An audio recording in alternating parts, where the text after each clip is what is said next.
Good day, this is Mr. K's and this is 25.4D. 25.4D. In the age of industrialization, there is a need for reform, and we will see unionization today. What are unions?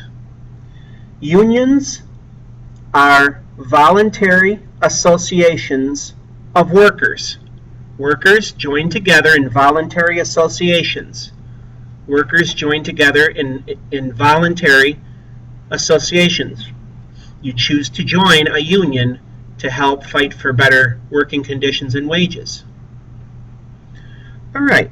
Now, part of the union movement is collective bargaining. That means negotiations between workers and employers.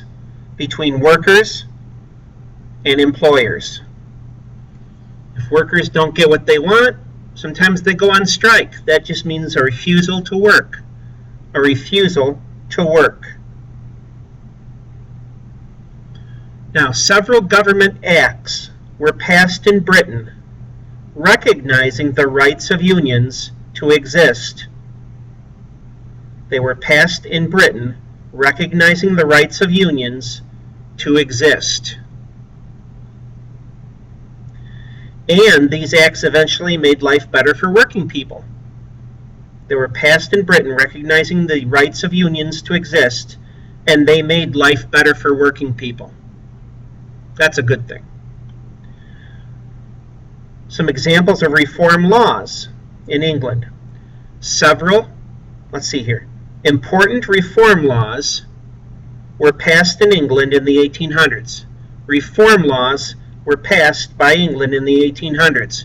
Industrial Revolution starts in the late 1700s, but they don't reform until the 1800s.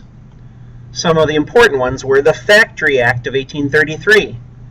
That means children under age 9, would not be hired. Children under age 9 would not be hired. And there were hour limits they could work. Hour limits in which they could work. You can't work them 14, 16 hours a day. The 1842 Mines Act. No women or kids were allowed underground. No women or kids were allowed underground because it was so dangerous to be down there. No women or kids were allowed to be underground. And then finally, you have the 10 Hours Act of 1847.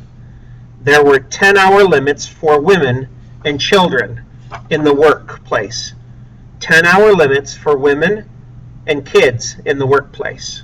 That protected, it's a beginning, it's not the be-all and end-all, but it's beginning to protect children and women and eventually men to make things better in their lives. Well, we'll stop right here. This is a short one. This is Mr. K's with 25.4D. See you down the road.